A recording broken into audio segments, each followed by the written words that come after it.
kabuuang assessment naman sa epekto ng Bagyong Helen, naroon sa NDRRMC si Aya Macalma para sa report live.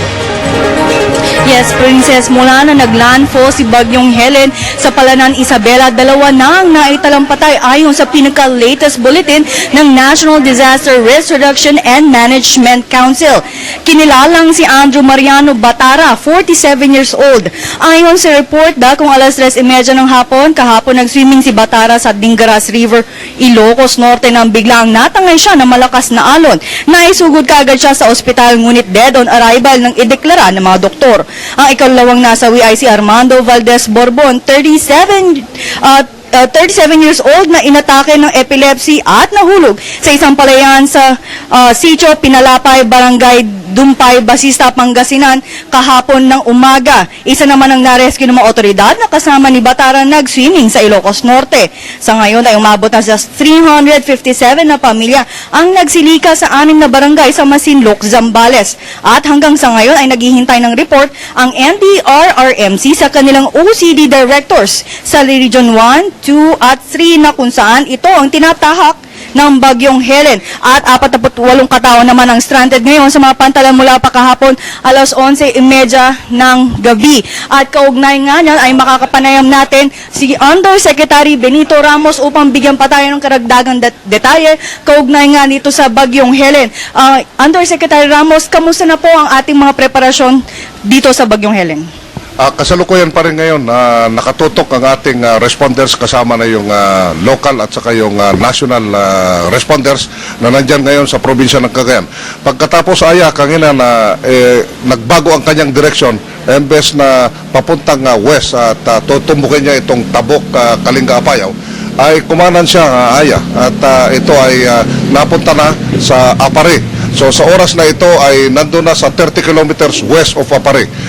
Ibig sabihin nito ay inaapektuhan na niya kasalukuyan ngayon yung 4 na munisipyo ng Cagayan at saka yung 4 din na munisipyo ng Apayao. Ito ay sa Cabugao, Luna, Puntol at saka Santa Marcela. At itong munisipyo ng Ballesteros, Pamplona, Sanchez Mira at saka Praxedes. Ito ang mga munisipyo ngayon na nandyan ngayon si Tropical Storm Helen at inaasahan natin na itong pagbaha, hindi lang dyan sa Cagayan River, kundi kasama na rin dito yung Sinundungan River. Ito yung galing sa Cabugao na ibubuhos dyan sa Balintang Channel. So pag-ingatan lang po natin ito dahil ang oras nito ay about 4 hours pa bago makarating dyan sa dagat. Ito naman sa Cagayan River ay abutin pa ito ng 12 hours bago maramdaman natin ang pag-apaw nito dahil galing ito sa Quirino, Nueva Vizcaya at Isabela, yung tubig ulan na ibubuhos niya dito sa Apare. So ang direksyon na niya ngayon ay west-northwest. Ibig sabihin nito ay yung Babuyan Group of Islands, Fuga Island at papasok ito sa Basco, Batanes. Yusek, ngayon ano ba ang kinakatakutan natin na posibleng ang mangyari, lalo na itong mga lugar na tatahak ng Bagyong Helen? Itong binabantayan natin ngayon dahil pagkatapos nito na lumabas dito sa northern tip of Luzon, yung sinabi ko kanina na it will take about 4 hours bago makarating dyan sa dagat ng Balintang. At itong Cagayan River ay abutin pa ito ng 12 hours bago makarating sa Apare. So pag-ingatan lang po natin ito yung pag-apaw ng Cagayan River at saka yung Sinundungan River dahil iipunin niya lahat ito, ibubuhos dito sa Cagayan River. Sir, kamusta na po ang mga evacuees natin? May sapat pa rin po ba silang pagkain hanggang sa ngayon? Opo, at lahat ng local na pamahalaan dyan, si Governor Antonio at saka si Governor Bojidi, nakapreposition sila ng pagkain sa mga evacuation centers. So ito ay meron din augmentation dahil sa DSWD kung kinakailangan. Lahat ng responders natin ay ready pa rin na tumulong sa local government at kasali dito yung 17th Infantry Battalion ng Philippine Army, si Lieutenant Colonel Alvin Flores na tumutulong ngayon dito sa probinsya ng Cagayan. Kanina rin, sir, nabanggit ninyo na may nag-donate ng 10 milyong halaga ng mga gamot sa inyo. Pakikwento nga, sir, anong mga gamot ito at para saan? Ito ay kung ano yung kailangan ng DOH at ito yung Pharmaceuticals Association of the Philippines na nag-donate ng 10 million worth of medicine na pagkailangan ng Department of Health ay meron din silang mga doctors na i-contribute dito sa DOH kung kinakailangan, dahil pagkatapos nito in-expect natin na meron na naman ang mga sakit kagaya ng leptospirosis, diarrhea, cholera, kaya nakahanda rin itong yung PMA, Philippine Medical Association, na pinanguluhan ni Dr. Mike Aragon. Marami rin na silang doktor at maraming volunteers dito, pati yung St. Luke Hospital, nag-volunteer sila ng maraming doctors, kaya sapat na ito para sa pangangailangan nating mga kababayan. Yusek, mensahe sa ating mga kababayan na kung saan tinatahak ng Bagyong Helen ng Northern Luzon.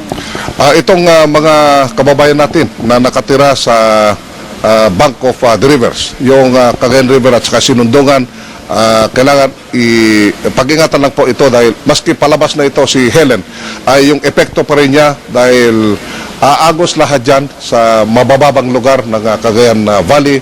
Pag-ingatan lang po natin para hindi tayo mapahamak. Okay. Maraming salamat sa iyo, Undersecretary Benito Ramos, ang Executive Director ng National Disaster Risk Reduction and Management Council.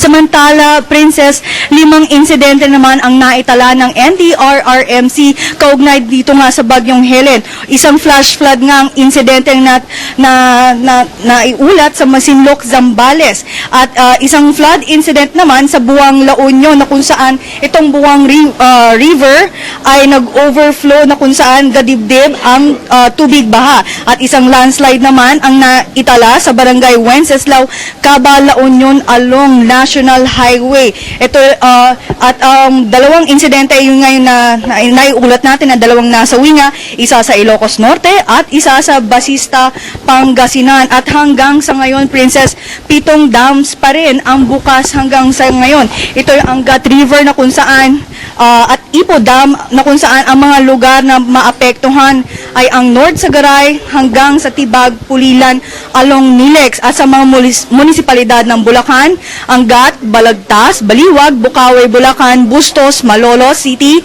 Marilao, Maykawayan, North Sagaray, Abando, Paumbong, Plaridel, Pulilan, San Ildefonso, San Jose del Monte City, San Miguel, San Rafael, at Santa Maria. Sa Ambuklaw at naman ay mountainous areas, yung mga residenteng nakatira sa Ambuklaw, inalertohan na rin ng mga otoridad. Binga Dam ay bukas rin, San Roque at ang Magat at ang Bustos Dam ay bukas pa rin mula pa kahapon. At mabanggit ko lang din, hanggang ngayon ay lubog pa rin sa tubig baha ang La Union, San Fernando, na kung saan 4 na barangay ang apektado rito, na kung saan lagpas tao ang tubig baha dito. Ganun din sa Baknotan, barangay Nagsimbana, Baanan, poblasyon sa La Union, 2 barangay po doon ang lubog sa tubig baha, at maging sa Bawang La Union, 4 na barangay ang apektado. At Luna Bangar Road sa La Union, isang kalsada po roon ang apektado ng hanggang ngayon ay lubog sa tubig baha. At kaugnay din yan, samantala umabot na sa 106 na katao ang patay dahil nga sa hanging habagat.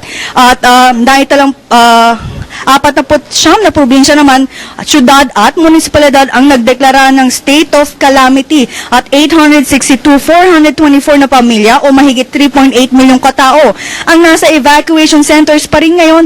At ayon sa NDRRMC ay posibleng umakyat pa ito sa posibleng epekto nga ng Bagyong Helen dito sa ating bansa, na partikular nga ngayon sa area natin medyo makulimlim at nakakaranas pa rin tayo ng panakanakang pag-uulan dito sa headquarters ng NDRRMC. Princess?